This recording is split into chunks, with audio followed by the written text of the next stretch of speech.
Una iglesia, vemos el mensaje de la iglesia de Filadelfia, una iglesia que sirve, una iglesia misionera, también le llaman otros, ¿verdad? A esta iglesia. Y dice el versículo 7 del capítulo 3, escribe al ángel de la iglesia en Filadelfia: esto dice el santo, el verdadero, el que tiene la llave de David, el que abre y ninguno cierra, y cierra y ninguno abre. Yo conozco tus obras. He aquí, he puesto delante de ti una puerta abierta, la cual nadie puede cerrar, porque aunque tienes poca fuerza, has guardado mi palabra y no has negado mi nombre. He aquí, yo entrego de la sinagoga de Satanás a los que se dicen ser judíos y no lo son, sino que mienten. He aquí, yo haré que vengan y se postren a tus pies y reconozcan que yo te he amado. Por cuanto has guardado la palabra de mi paciencia, yo también te guardaré de la hora de la prueba que ha de venir sobre el mundo entero, para probar a los que moran sobre la tierra. He aquí, yo vengo pronto. Retén lo que tienes, para que ninguno tome tu corona. Al que venciere, yo le haré columna en el templo de mi Dios, y nunca más saldrá de ahí. Y escribiré sobre él el nombre de mi Dios y el nombre de la ciudad de mi Dios, la nueva Jerusalén, la cual desciende del cielo de mi Dios, y mi nombre nuevo. El que tiene oídos oiga lo que el Espíritu dice a la iglesia. Bien, entonces, hermanos, vemos aquí, como en las demás otras iglesias, hemos visto, ¿verdad? Queda ubicada en Asia Menor, actualmente Turquía. La ciudad era una ciudad de menor población y más joven en comparación con las 7 mencionadas, ¿verdad? De las que hemos mencionado en Apocalipsis, en los primeros capítulos de Apocalipsis. Era una ciudad muy propensa a los terremotos, hermano. Ustedes saben que hay muchos lugares en el mundo que son muy propensos, ¿no?, a que ocurran muchos terremotos, ¿verdad? Por ejemplo, en México creo que es uno de los lugares donde a veces acontecen terremotos, y que son terremotos fuertes, que dejan mucha destrucción. En Chile también es uno de los países donde los terremotos ocurren muy seguido. Y pues resulta que esta ciudad tenía esa situación. La población que existía en esa zona tuvo que abandonar en su momento este lugar, primordialmente a causa de los terremotos. En el año 17 después de Cristo, la ciudad fue sacudida por un gran terremoto que la destruyó prácticamente toda, la ciudad de Filadelfia.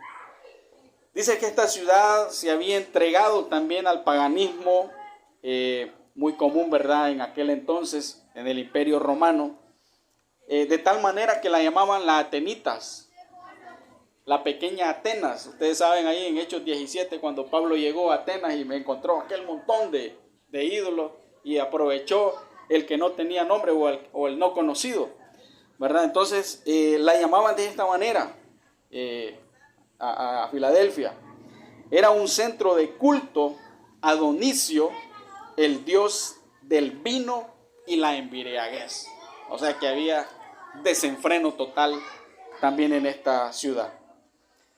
Dice que, bueno, el nombre de la ciudad, ¿verdad?, comúnmente podríamos pensar de que viene de que se tomó de la Biblia o de algo bíblico, ¿verdad? Amor entre hermanos, amor fraternal. Y recibió su nombre, dice, a causa del amor que existía, o del compañerismo, la hermandad entre Átalo II, que reinó en el año 159 a.C., y su hermano Eumenes, quien era rey de Pérgamo. Dice, este hombre sentía un amor y una lealtad grande a su hermano, y por eso llamaron a la ciudad la ciudad del amor fraternal, o el que ama a su hermano, la iglesia de Filadelfia. Y vemos en el versículo 7, hermanos, la descripción de Cristo. Ustedes saben que en cada una de estas iglesias Cristo se presentaba de una manera, ¿verdad?, una característica, un atributo, ¿verdad?, Dice, escribe al ángel, en este caso de la iglesia en Filadelfia. Esto dice el santo, el verdadero, el que tiene la llave de David, el que abre y ninguno cierra, y cierra y ninguno abre. Primera descripción de Cristo es el santo, ¿verdad? En contraste, ¿no?, con la embriaguez y el desenfreno que había en esta ciudad, vemos que se presenta como el santo. Hermanos, qué tremendo, santo, y está santo con mayúscula ahí. Está haciendo referencia también a la deidad de Cristo. Cristo, el 100% hombre, 100% Dios, el Dios hombre, viene y se presenta y dice que Él es santo. Y no hay santo como Dios. Hasta hoy hay un canto, ¿verdad? No hay santo como Dios. Entonces pone en manifiesto realmente que Él es Dios. Porque la Biblia muestra, desde el Antiguo Testamento hasta el Apocalipsis, muestra que Dios es santo y no puede pecar. Y no hay pecado, no hay maldad en Él. Dice Apocalipsis 15:4, ¿quién te temerá, oh Señor, y glorificará tu nombre? Pues solo tú eres santo, solo tú, dice, eres santo, por lo cual todas las naciones vendrán y te adorarán, porque tus juicios se han manifestado. Entonces Él es el único santo, y eso va en contra de muchas enseñanzas de muchos grupos religiosos que enseñan, no, de que Jesús es un buen profeta, Jesús es un buen hombre, Jesús fue un buen maestro, fue un buen predicador. Pero la Biblia nos enseña y nos muestra aquí, y nos describe a Cristo, y Él mismo dice que Él es santo. Y cuando hablamos de santo, está hablando de la separación del mal, que Él está separado del mal, no hay mal en Él. Él es aborrecedor del mal, en contraste de lo que manifiesta Él y de lo que menciona Él en el versículo 10 de la sinagoga de Satanás, de los judíos, ¿verdad?, que querían judaizar a los cristianos, y ellos decían, no, les cerramos la puerta a ustedes porque ustedes no merecen el reino de los cielos, ¿verdad? Y Él viene y dice, vendré, dice, a donde esto, como el santo, el que aborrece, el aborrecedor del mal. No cometió pecado, no hubo pecado en Cristo Jesús. Y se presenta también como el verdadero. Esto dice el santo, el verdadero, el que tiene la llave de David. Verdadero indica que se puede confiar en Él. Nosotros podemos confiar plenamente en Él, como le preguntábamos ayer a los muchachos en la dinámica. Entonces hubo alguien que le dijo, me llamó más la atención, dice, que Dios es fiel, uno de sus atributos. ¿Y por qué entonces qué podemos decir de alguien fiel? De alguien que no miente. Y entonces, si alguien no miente, entonces ¿qué podemos decir nosotros? Podemos confiar plenamente. Porque las promesas que encontramos de Dios en su palabra son promesas que Él las cumple a plenitud, hermanos. Él las cumple. Porque Él no es, como dice la palabra de Dios, no es hijo de hombre para que me mienta. Él es verdadero, Él es fiel, nosotros podemos confiar en Él. ¿Cómo no vamos a confiar en Él? ¿Verdad? Imagínense, hermanos, en este mundo, tantas personas, ¿verdad? A veces se aferran a un novio, a una novia, a una pareja, y a veces no son tratados de la mejor manera, pero se aferra, no sé, hay una ceguera, ¿verdad? De repente el enamoramiento, ¿verdad?, en esta persona, y se aferra a alguien, ¿verdad?, que no corresponde, a alguien que no tiene el aprecio hacia esa otra persona. Entonces, imagínense cómo no vamos nosotros a confiar en el verdadero si Él no miente, si Él es fiel, si Él realmente tiene el cuidado de nosotros. Dice, en comparación, también en contraste, haciendo el contraste, que Dios es veraz en comparación con los dioses falsos que adoraban en Asia Menor, ¿verdad? Con Dionisio y todos los demás dioses, con toda la idolatría, que no les traía nada bueno, sin duda alguna, y no les trajo nada bueno a estas ciudades entregadas a la idolatría. El que tiene la llave de David, dice que el que tiene la llave de David, el que abre y ninguno cierra, y cierra y ninguno abre. Está refiriéndose, hermanos, cuando habla de la llave de David, simboliza la soberanía en todos los asuntos del reino y todos los asuntos del universo, y eso significa autoridad. Él tiene el poder sobre todas las cosas. Le dice, Él tiene el poder, ¿verdad? Y esto es muy importante. Él se presenta de esta forma, ¿verdad? Porque esta iglesia dice, tú no tienes mucha fuerza. Tú has superado situaciones y dificultades, pero yo soy el que tengo la autoridad, el que tengo la llave de David, el que abre y ninguno va a cerrar, y soy el que cierra y ninguno abrirá.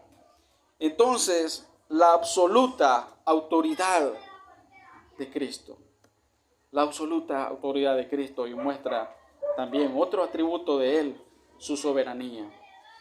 Entonces, ahí podemos ver en esa última frase el versículo 7, el que da el acceso, ¿verdad? Él es el que da el acceso, porque tiene las llaves, es decir, el poder, la autoridad, la soberanía para admitir y para excluir. En contraste, como les mencionaba, con los judíos que no dejaban entrar a nadie. Si no eran judíos, decían, no, la salvación es de nosotros. Los judíos, entonces, como hemos visto en otras iglesias, perseguían a los mismos cristianos de estas iglesias, como fue el caso de Policarpo, ¿verdad? Que a los mismos judíos deseaban que este Policarpo, para que ellos quedar bien ante el imperio, entonces matemos a Policarpo y mostrémosle lealtad, decían ellos, al imperio del César, porque César es el Señor, decían ellos, pero usted y yo sabemos, y estos hermanos ahí también sabían, de que el Señor de señores, ¿quién era? ¿Quién es? Cristo, el Rey de reyes y Señor de señores. Hermanos, entonces vemos ahí que Él dice, tienes poca fuerza, pero yo soy el que abro y el que cierro esa puerta, porque en Él está la salida, hermanos, a cualquier situación. Él nos presenta a nosotros, hermanos, esa oportunidad para que nosotros hagamos el servicio a Él, ¿verdad? Muchos mencionan ahí que se trata acerca de que Él tiene el acceso para el infierno y el cielo, ¿verdad? Para dar la salvación. Pero también se menciona de que esta iglesia históricamente fue misionera y Dios les abrió la puerta a ellos para que expandieran el evangelio en otros lugares. Dios los usó a ellos para presentar el evangelio de Cristo Jesús.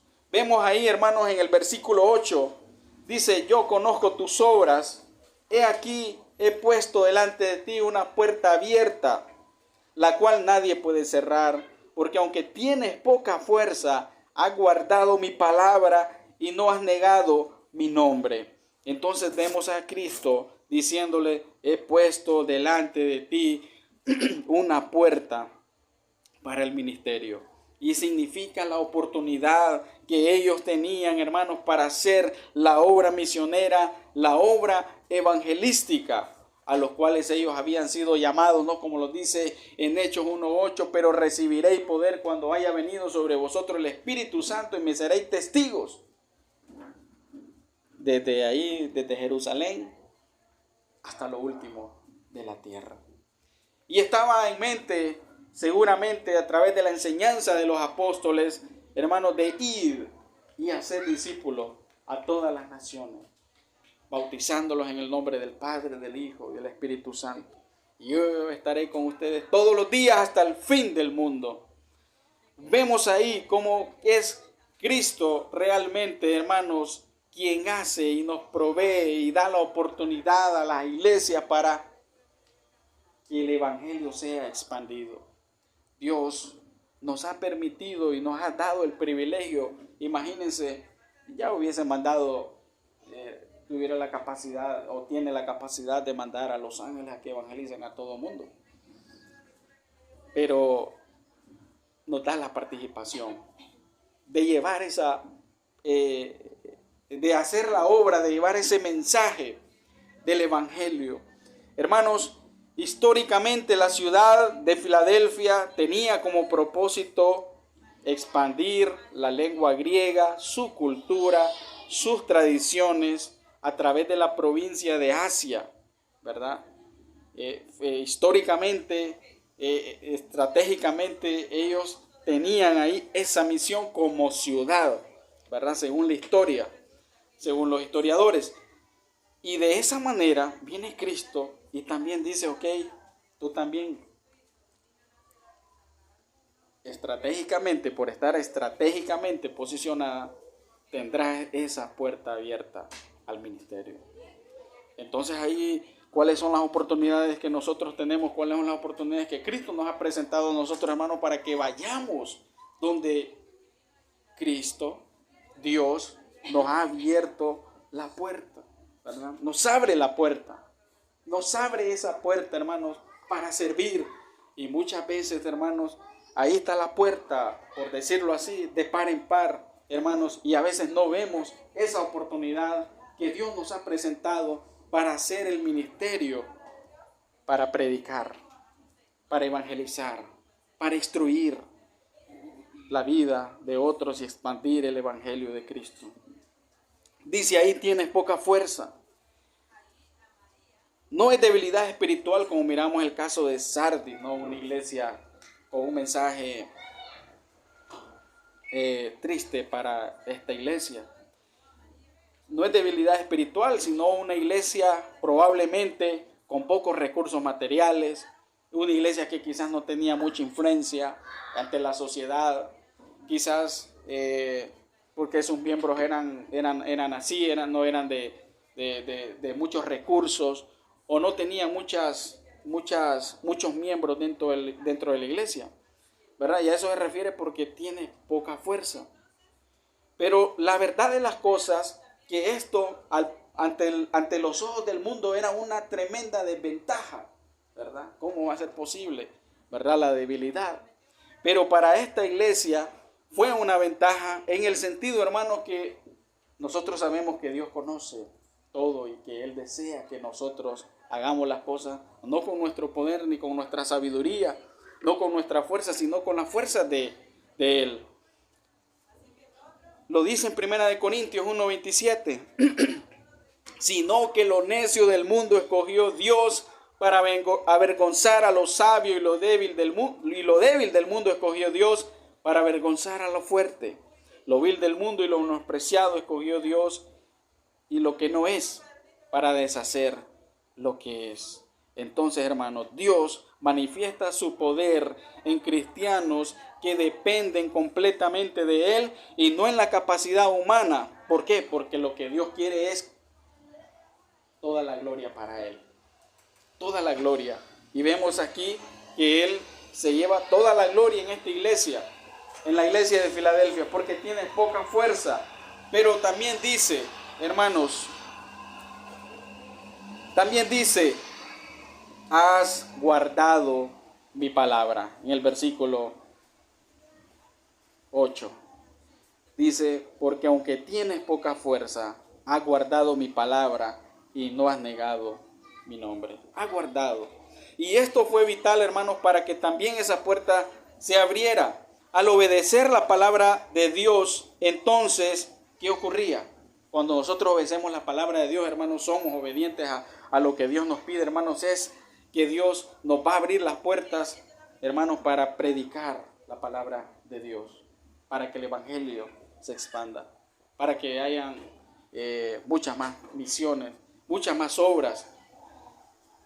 Es importante porque te da delante del mundo un buen testimonio, y ellos tenían un buen testimonio en toda la región de Asia. Entonces, hermanos, y vemos que es muy importante, hermanos, el buen testimonio, y el buen testimonio va de acuerdo a guardar la palabra de Dios. Vemos a los 7 diáconos ahí en Hechos 16:3, ¿no? Que elijamos a 7 hombres para que se encarguen de esta tarea. Y una de las cualidades que se piden de parte de los apóstoles es que sean de buen testimonio. Cuando Pablo llamó a Timoteo para que lo acompañara en el viaje misionero, para encaminar en el ministerio a Timoteo, dice ahí en Hechos 16:2 que los demás hermanos miraban en Timoteo, dice que tenía un buen testimonio. Vemos también el buen testimonio mencionado del hermano Demetrio ahí en la tercera carta de Juan.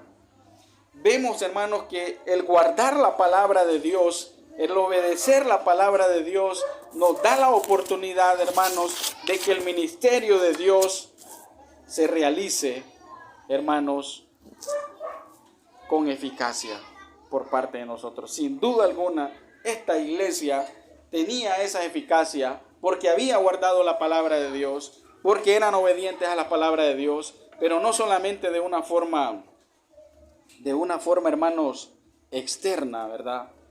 Porque podemos caer también en la trampa de querer seguir los ritos, querer seguir ceremonias, querer seguir cuestiones que al final de cuentas, ¿verdad?, vienen siendo cuestiones que son externos. Pero nosotros como cristianos, eso empieza desde nuestro interior, cuando hemos nacido espiritualmente en Cristo Jesús. Cuando Cristo viene y mora a través del Espíritu Santo en nuestras vidas, entonces todo lo demás va a fluir. Hermano, de hecho el apóstol Pablo en Gálatas capítulo 5, el fruto del Espíritu Santo, él menciona, no la obra del Espíritu Santo, dice, sino que lo menciona ahí como el fruto, y un fruto es lo que pacientemente, ¿verdad?, se va dando naturalmente, ¿verdad?, en los árboles, hermanos, en esta naturaleza que Dios nos ha dado, dice, algo natural, el fruto del Espíritu Santo en nuestras vidas. Esto manifestaba la lealtad de esta iglesia en un contexto de idolatría. Tenían la presión social de abandonar los mandamientos de Dios, pero se mantuvieron firmes practicando la verdad. Hay como ustedes saben, hermanos, ahí en Primera de Juan, hay una de las características de las cuales el cristiano dice no debe tenerla, y es el practicar el pecado. Sí, nosotros pecamos porque somos pecadores. No hay nadie perfecto, solamente Cristo. Pero dice ahí que no practicamos el pecado, pero ahora andamos practicando la verdad de Cristo Jesús, que nos caracteriza ahora al seguir y al guardar su palabra. Y termina diciendo el versículo 8, no ha negado mi nombre, no has negado mi nombre. Probablemente esta iglesia había sido amenazada. Esta iglesia había recibido amenazas. Era como quien dice, si no niegas a Cristo Jesús, morirás. Si no niegas a Cristo Jesús, irás a la, ¿cómo le llaman?, a la hoguera. Serás quemado. Si no niegas a Cristo Jesús, te voy a perseguir. Pero estos hermanos y esta iglesia, hermanos, se mantuvo firme. No negaron a Dios. Hermano, quizás tú en algún momento puedas sentir esa tentación de negar a Cristo. Y no estoy diciendo literalmente con sus palabras, no es con nuestras palabras, sino a veces en la forma de vivir nuestra. Podemos sentir, quizás, puede ser una tentación, hermano, por algunas presiones que la sociedad ejerce sobre el cristianismo. Ahora, hermanos, no es que van a matar a los cristianos. No nos van a matar, no nos van a meter en una hoguera, no nos van a colgar. al menos aquí en estos países, hermanos, no está esa situación. Pero la presión que el mundo ejerce sobre usted y que ya se va a ir metiendo, hermanos, y se está metiendo, hermanos, en temas de educación de escuela, en temas de ideología de género y tantas cosas, hermanos, que este mundo quiere pervertir, hermanos, y quiere hacer que el nombre de Jesús sea negado, pero no lo va a lograr. ¿Por qué, hermanos, no lo va a lograr? Porque Cristo dijo que nada va a prevalecer sobre su iglesia. Nada, ¿verdad? Y lo que nos toca a nosotros es, hermanos, mantener firme, sin negar el nombre de Cristo Jesús, sino que al poner en alto la palabra de Dios y a Cristo mismo. Versículo 11 dice, hermanos, por tanto, por cuanto has guardado la palabra de mi paciencia, yo también te guardaré de la hora de prueba que ha de venir sobre el mundo entero para probar a los que moran sobre la tierra. El 11 dice, he aquí, yo vengo pronto, retén lo que tienes para que ninguno tome tu corona. Y hay una exhortación ahí, promesas, recompensas, pero hay una exhortación ahí en el versículo 11, hermanos. Dice, retén lo que tienes para que ninguno tome tu corona. He aquí yo vengo pronto, dice. He aquí yo vengo pronto, dice. Pero tú mientras tanto retén lo que tenía. Retener el qué, hermanos? La palabra de Dios, la obediencia a Dios, sin negar a Dios, viviendo para Dios. No olvidarse de lo que venían haciendo, mantenerse en vigilia, alerta, despierto, ¿verdad? Hay un dicho ahí, ¿verdad? Catracho, tirado al catolicismo, creo yo, el ojo al Cristo, ojo al Cristo, ¿verdad? También decimos que no debemos de dormirnos en nuestros laureles. También a veces decimos, ¿verdad?, que no debemos aflojar, sino que debemos mantenernos firmes delante de Él, mantener la responsabilidad, hermanos, porque en medio de la responsabilidad pues están los privilegios que Dios ha dado a nosotros, ha dado a la iglesia, nos ha dado a nosotros. Mantenernos firmes, y es una exhortación, retén lo que tienes, reténlo, hermanos, retén. ¿Por qué? Porque vengo pronto, dice ahí. Y dice también el versículo 11, para que nadie tome tu corona. Ninguno, dice, tome tu corona. Hermanos, y por supuesto que hay bendiciones. Por supuesto que Dios bendice la vida de la iglesia, la vida del cristiano. Dios bendice y Dios provee, hermanos. Pero la bendición que nosotros debemos de ver siempre es la que está en los cielos. Y mire lo que dice. Primero en el versículo 10 que ya lo leímos. Por cuanto has guardado la palabra de mi paciencia, es decir, has perseverado. Ahora la paciencia ahí quiere decir que has perseverado. Has perseverado. Dice, yo también te guardaré de la hora de la prueba que ha de venir sobre el mundo entero para probar a los que moran sobre la tierra. Entonces vemos ahí una de las promesas, recompensas que será guardada de la tribulación mundial, ¿verdad? ¿Por qué? Porque la iglesia de Cristo, hermanos, debe estar firme. La iglesia de Cristo debe estar firme y dice, por cuanto has guardado mi palabra, dice ahí, hermanos, te guardaré de la tribulación. ¿Sabe qué muestra ahí Dios? Dios está al cuidado de su pueblo. Desde principio a fin, hermanos, Dios es un Dios tan amoroso, tan protector.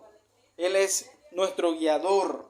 Nosotros a veces queremos ir por aquí, pero no, Él nos dice con la el cayado, no, es por aquí. ¿Y por qué lo hace, hermanos? Lo hace porque quiere nuestra protección. Gracias. Lo hace para proteger a su pueblo. Le dice, no sufrirás de eso, porque yo te guardaré de la hora de la prueba sobre los que moran en esta tierra. Porque la iglesia también no es que nosotros somos de aquí, ¿verdad? Pero nosotros, hermanos, somos peregrinos y andamos aquí como extranjeros porque nuestra ciudadanía es una ciudadanía celestial. Y eso es hermoso. Dice el versículo, hermanos, 12. Al que venciere, yo le haré columna en el templo de mi Dios y nunca más saldrá de ahí. Lo hará columna, dice, en el templo de Dios, ¿verdad? Bueno, allá no, esto es algo simbólico, ¿verdad? No es que hay un templo, ¿verdad? Tampoco. ¿Verdad? Ya no necesitaremos de nada, solamente de Dios y será algo hermoso estar delante de Él. Pero ellos entendían muy bien, hermanos, ese tema de la columna. Te haré columna. ¿Qué representa eso?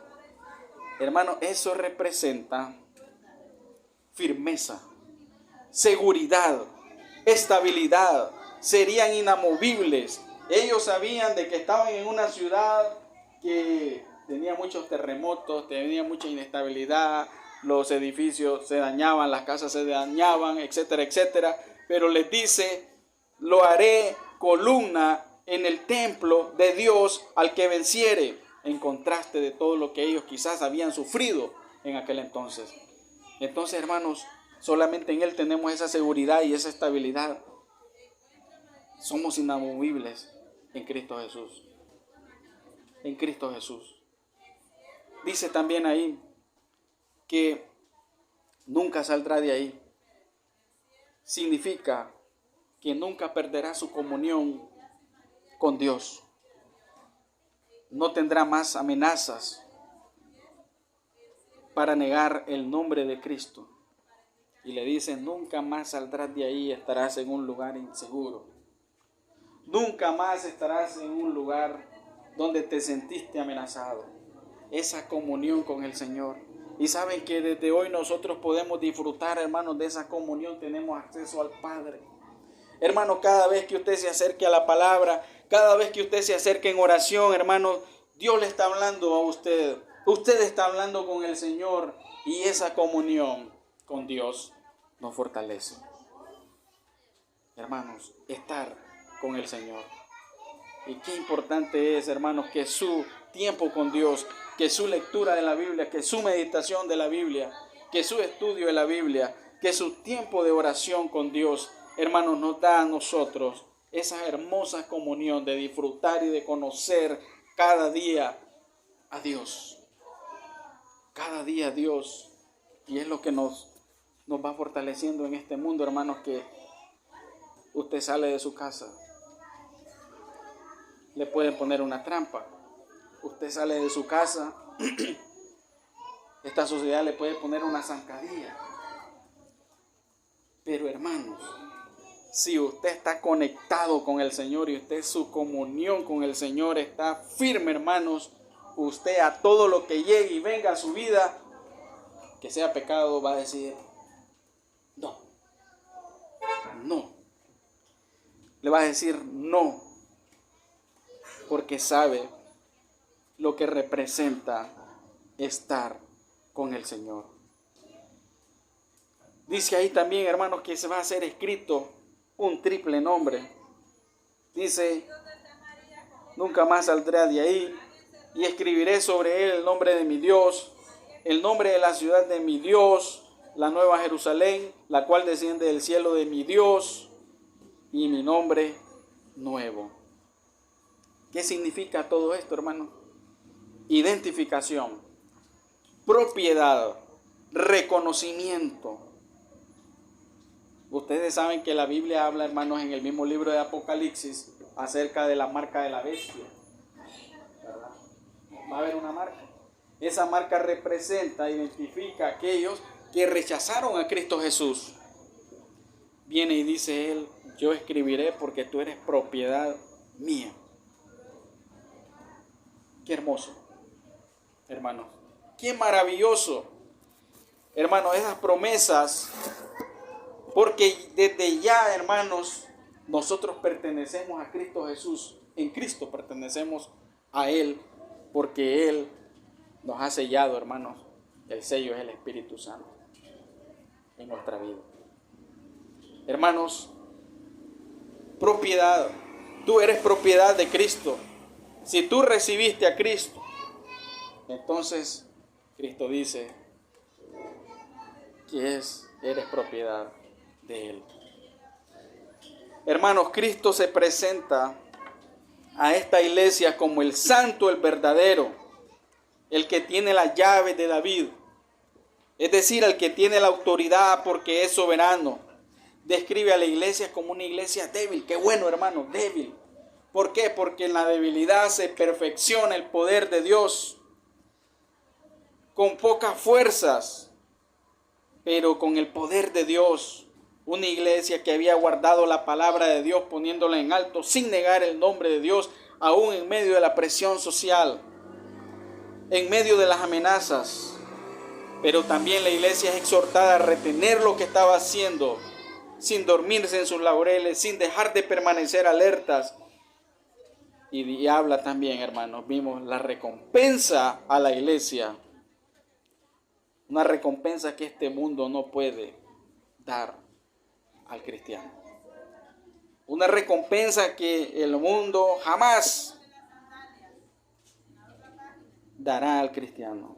Jamás. Hermanos, que Cristo sea el soberano de tu vida. Deja que Él te guíe. Dele cabida siempre a Cristo, al Espíritu Santo, ¿verdad? Como mencionábamos la vez pasada. Podemos apagar al Espíritu Santo, podemos entristecer al Espíritu Santo, pero no permitamos, hermanos, que sea el Espíritu, que sea nuestro poder, sino que sea el poder del Espíritu Santo en nuestras vidas. Hermanos, qué importante. Hermano, Él es quien abre las oportunidades para que seas un instrumento en sus manos, en su obra. Él es el que abre la puerta. Él es el que, hermanos, está atento a nosotros, aún en medio de nuestra incapacidad y de nuestra debilidad. Dios está dispuesto a usar hombres, hermanos, ordinarios, que creen en un Dios extraordinario. Dios, hermanos, quiere bendecir y usar. Pero mire qué importante. Has guardado mi palabra, le dijo a esta iglesia. Debemos de obedecer a Dios. Y hermanos, lo que menos vamos a encontrar nosotros es decepción. Lo que menos vamos a decir nosotros, hermanos, es he perdido mi tiempo. No. Aunque el mundo lo vea como una locura. Aunque el mundo lo vea a usted como algo que dice, pero ¿qué sentido tiene esto? Pero hermanos, saben que el pecado destruye el alma.